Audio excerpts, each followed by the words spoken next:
Bincang-bincang muslimah. Jadi muslimah kenapa harus memiliki waktu yang produktif? Padahal kan kadang mikir, ya udahlah, yang penting happy, yang penting dapat ridhonya Allah gitu. Itu kenapa harus produktif gitu waktunya? Bermanfaat gitu. Iya dong.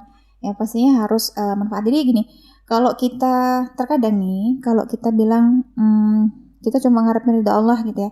Terkadang itu kita tidak bisa atau kurang bisa maksimal untuk memberikan manfaat pada orang lain.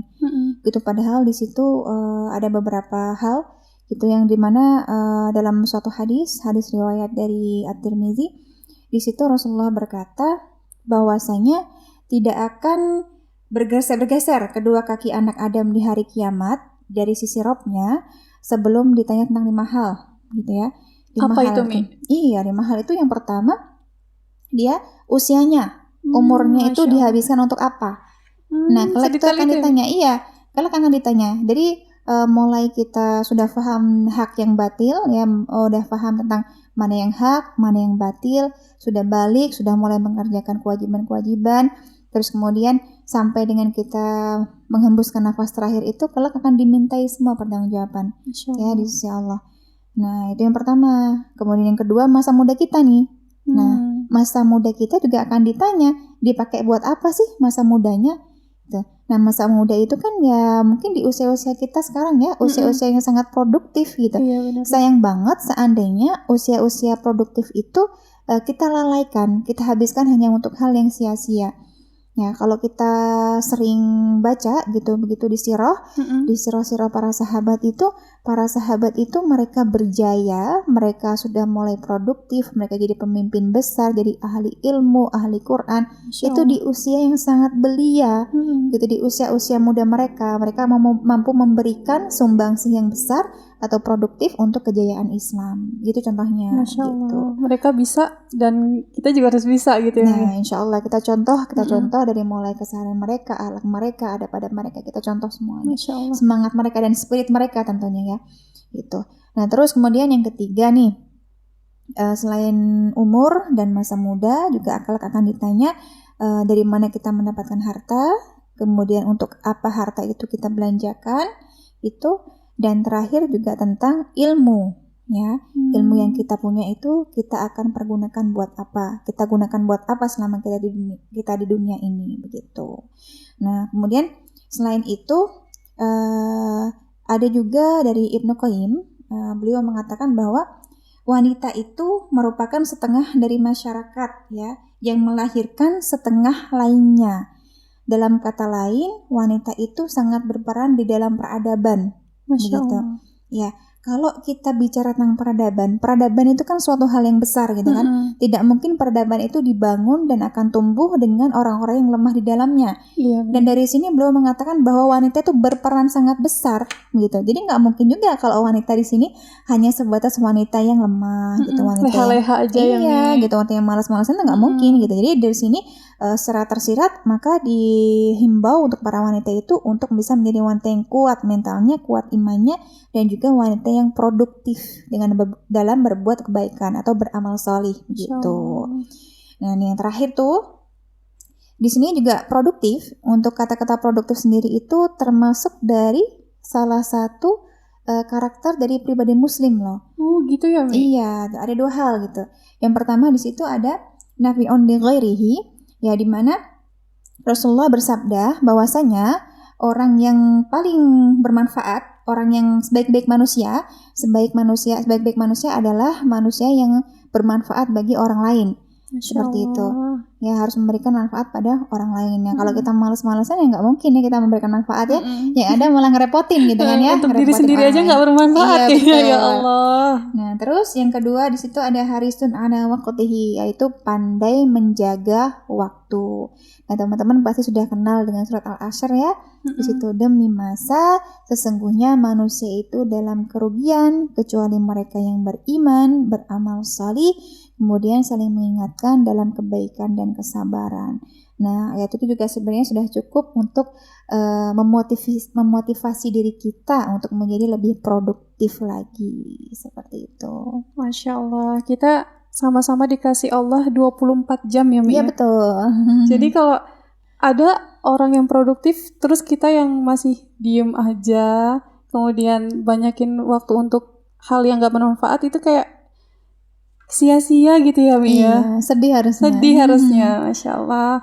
Ya Mi, gimana cara menjadi muslimah yang produktif gitu Mi? Ya kiat-kiatnya gitu untuk para muslimah sekarang gitu, yang di zaman sekarang banyak banget godaannya gitu Mi, gimana? Jadi ada banyak sekali ya tips-tipsnya. Jadi urutannya yang pasti yang pertama kali itu teman-teman harus tentukan goal dulu nih. Tujuan ya, betul, tujuan itu kan sebenarnya ada tujuan jangka panjang ya, atau visi dari hidup kita ini apa, yang kemudian diimbangi dengan misi gitu. Tapi di sini yang lebih ditekankan, kalau teman-teman mau belajar untuk menjadi produktif, itu tujuan itu kita pilah-pilah dulu ya. Jadi kita tentukan tujuan itu, misalnya per hari dulu deh kita latihannya gitu. Misalnya per hari, besok ini tujuannya, goalnya itu besok apa ya. Misalnya besok mau ngaji di Majus misalnya, udah kita azamkan di situ. Terus kemudian kita di situ harus tentukan prioritas juga nih gitu. Jadi tujuan itu kan banyak sih ya, kita pengennya kan pasti banyak tuh, pengennya sih semua yang baik-baik kita kerjakan dalam satu hari gitu kan. Tapi kita harus punya prioritas, punya prioritas, dan juga di situ kita pisahkan mana yang penting, kemudian mana yang fleksibel. Harus ya. Gitu ya Mi ya? Iya dong gitu. Jadi kalau nggak kayak gitu nanti kita terlalu ekspektasi kita terlalu tinggi, malah kita jadinya capek sendiri, nggak tercapai, malah jadinya stres gitu kan. Iya benar. Iya, terus marah-marah. Iya betul, itu ngaruh banget. Jadi kita memang sesuai dengan kondisi aja, kita sesuaikan yang secara waktu memang itu insya Allah bisa terselesaikan gitu loh. Jadi bisa terrealisasi gitu. Jadi bukan angan-angan semata maksudnya. Ya, jadi kita harus pisahkan dulu mana tujuan yang memang prioritas harus banget besok kita selesaikan, mana tujuan yang bisa fleksibel. Nah, itu yang pertama. Tapi Mi, kalau misalkan tujuan prioritas, kemudian qadarullahnya hari itu anak sakit gitu. Atau suami sakit, itu gimana Mi? Sedangkan itu jadi prioritas kita untuk dilaksanakan.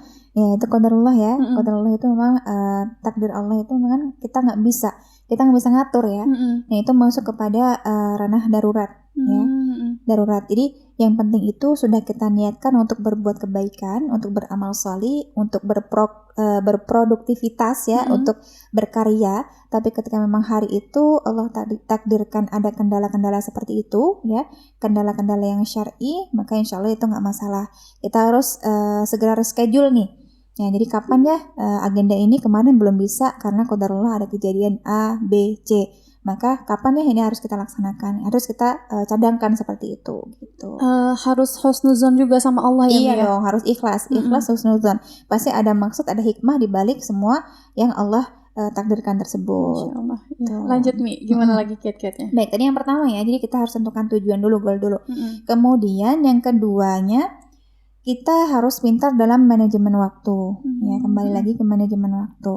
Nah, di situ manajemen waktu itu, kalau dulu teman-teman mungkin di mahasiswa atau mungkin ya teman-teman yang sudah bekerja ada kenal istilah pipeline atau timeline ya, atau urutan kinerja lah ya. Urutan kinerja itu dibiasain dari sekarang tuh. Kalau misalnya teman-teman mau latihan kan, jadi misalnya besok tuh udah di list dulu, besok mau ngapain ya, mau A, mau ngerjain B, mau ngerjain C, itu udah di-schedulekan dari hari ini gitu. Jadi besok itu insya Allah lebih maksimal waktunya kalau seperti itu gitu. Terus kemudian yang ketiga itu kita maksimalkan ikhtiarnya. Nah, maksimal ikhtiarnya itu contohnya gimana? Contohnya kita lawan rasa males. Sering nunda. Ya betul, kita sering nunda itu kan di situ nggak maksimal jadinya. Harusnya kita bisa melakukan sesuatu dengan baik, dengan maksimal, tapi ketika kita nanti aja lah, akhirnya molor waktunya, nggak jadi lagi, ada agenda yang terlewatkan gitu kan, atau mungkin kita males-malesan, itu sering banget itu ya. Tiba-tiba kita udah duduk. Nah, kalau udah duduk biasanya godaannya nih handphone. Nyari handphone kemana. Apalagi di kamar gitu. nih. Iya, betul. Gitu. Rebahan ya kami. Itu kalau kita lalai sedikit aja udah tergantung terlanjur udah nyaman gitu ya, nikmat dengan sesuatu, udah kita lupa lagi udah mau ngapain, ya udah akhirnya biasanya kacau schedule untuk hari itu. Biasanya seperti itu. Jadi lawan rasa malas dan jangan menunda-nunda. Nah, itu yang berapa deh? Ketiga ya? Ketiga. Terus kemudian gadget nih. Waduh, paling gadget. Iya. Paling-paling ini gadget ini. Iya. Jadi nggak harus dibuang juga ya gadget itu ya. Jadi nggak harus dimatikan, nggak harus dibuang juga, nggak harus no gadget juga sih sebenarnya. Gadget tetap kita butuh gitu. Cuma kita harus pintar-pintar cara memakainya. Seperti tadi kita jelaskan di awal ya. Iya, Mi. Ya, jadi pandai-pandai kita untuk mengatur waktunya, kapan kita boleh pegang gadget, terus untuk apa, itu harus kita benar-benar pilah gitu. Mana yang bermanfaat, mana yang tidak bermanfaat gitu. Terus kemudian di samping itu dalam keseharian itu kita harus selalu melibatkan Allah. Ya, melibatkan Allah. Karena kan dalam perencanaan manusia itu kan nggak sempurna. Iya. Ya, nggak sempurna. Bisa jadi kita mengharapkan sesuatu dengan hasil yang baik, tapi ternyata hasilnya tidak seperti apa yang kita harapkan. Nah, harus selalu kita libatkan Allah gitu. Ketika hasilnya baik, kita banyak-banyak bersyukur. Ya, ketika hasilnya buruk, kita perbanyak lagi istighfar. Seperti itu. Jadi jangan lupa, pokoknya iringi dengan zikir aja apapun itu, karena itu bisa menjadi pengingat kita ketika kita memang sedang gagal misalnya ya. Kegagalan itu jika tidak diiringi dengan zikir atau ingat kepada Allah, nanti kita bisa futur. Ya, kita bisa putus asa, nanti kita malas lagi, udahlah ini udah nggak jadi, udah malas lagi, malas mau ngapa-ngapain, ya udah hancur lagi schedule yang lainnya kan, dan bikin nggak tenang ya. Iya benar, bikin nggak tenang, bikin uring-uringan gitu kan. Nah seperti itu, intinya kita harus di situ siap dengan apapun yang telah Allah takdirkan, hasil yang telah Allah tetapkan gitu. Nah kemudian ya tawakal pasti yang tadi setelah kita berikhtiar maksimal, kemudian keserahkan hasil kepada Allah. Ya Allah tahu yang terbaik gitu. Dan yang terakhir kita harus ikhlas ya. Ikhlas tentang semua hasil yang kita dapatkan di hari ini. Misalnya kita harian ya schedule-nya, ikhlas tentang semua yang kita dapatkan hari ini. Kita muhasabah lagi ketika memang ada yang tidak maksimal. Oh tadi kenapa ya, saya salah apa ya, saya kurang di mana ya, kita muhasabah, kemudian kita perbaiki di esok harinya gitu. Jadi akan selalu ada manfaat ya yang kita berikan. Nah karena kan kita juga paham ya bahwasanya sangat rugi sekali manusia yang hari ini tidak lebih baik daripada hari kemarin, atau hari ini lebih buruk daripada hari kemarin. Tapi teman-teman ingat, ini bukan tentang hasil ya. Kalau tentang hasil bisa jadi dong hari ini mungkin kalau yang dagang nih ya, dagang kemarin dapatnya lebih banyak, terus hari ini ternyata dapatnya cuma sedikit. Bukan itu maksudnya ya. Yang kita masukkan adalah ikhtiar kita. Ya ikhtiar kita harus berusaha. Kalau udah tahu ini salah, kemarin salah, kita jangan lakuin lagi kesalahan ini. Kita perbaikin, itu maksudnya. Ya, karena yang dinilai sama Allah juga prosesnya ya, ikhtiar kita ya, Masya Allah. Luruskan niat gitu. Nah terus, dan jangan lupa buat para singlelillah itu harus dimulai dari sekarang ya. Masya Allah. Iya dong, harus dimulai dari sekarang. Kalau nggak kayak gitu nanti khawatirnya akan kesulitan ketika sudah berumah tangga. Ya, kalau yang sekarang masih terbiasa dilayanin, masih terbiasa berantakan, masih terbiasa suka-suka dalam pembagian waktu, sudah mulai harus kita rapihkan, kita latihan manajemen waktu dari hal-hal yang kecil, supaya nanti ketika berumah tangga kita sudah terlatih untuk membagi waktu dengan baik, sehingga kita bisa memberikan manfaat yang lebih baik untuk keluarga dan masyarakat sekitar gitu. Masya Allah. Jadi tadi udah kiat-kiatnya dari Umi, Masya Allah. Mi, kesimpulannya untuk para muslimah, biar waktu para muslimah ini produktif gitu, Mi. Ya, pesan-pesannya. Iya, pesan-pesannya, kesimpulannya. Ya. Pesan-pesan untuk teman-teman muslimah khususnya, dari sekarang ketika memang kita sadar bahwa selama ini kita belum produktif atau masih banyak waktu yang sia-sia, teman-teman azamkan dari sekarang untuk mulai berlatih untuk memperbaiki diri. Nah, karena memperbaiki diri ini adalah salah satu ikhtiar dalam menjemput jodoh. Gitu. Masya Allah. Pasti dinanti-nantikan itu kan, ya kan? Menjemput jodoh gitu kan. Nah, nanti insya Allah kita akan bahas lain kali ya tentang jodoh ini ya. Insya Allah. Bagaimana untuk kiat-kiat untuk menjemput jodoh impian gitu kan. Masya Allah, benar. Nah, dalam di situ teman-teman harus berikhtiar dengan maksimal ya, ikhtiar dengan maksimal untuk memperbaiki diri. Salah satunya adalah dengan manajemen waktu tersebut gitu. Jadi hindari atau tinggalkan hal-hal yang sia-sia. Teman-teman mulai alihkan kepada hal-hal yang positif, hal-hal yang produktif. Sudah mulai punya schedule, besok mau melakukan apa, besoknya apa lagi, seperti itu. Supaya tidak banyak terlena dan lalai, terutama dengan media sosial dan fasilitas-fasilitas yang bisa melalaikan kita dalam sehari-harinya gitu. Masya Allah. Ini isinya daging semua teman-teman. Habis kurban ya kita. Oh iya benar. Mi, jazakillah khairan ya Mi atas ilmunya hari ini, Masya Allah. Semoga bermanfaat untuk kita semua dan bisa mengaplikasikannya. Amin ya rabbal alamin. Ya teman-teman, cukup sekian podcast kali ini. Apabila kalian merasakan manfaatnya, jangan lupa untuk sebarkan agar yang lainnya juga merasakan manfaatnya. Sampai jumpa lagi dan tunggu podcast kita selanjutnya. Wassalamualaikum warahmatullahi wabarakatuh. Waalaikumsalam.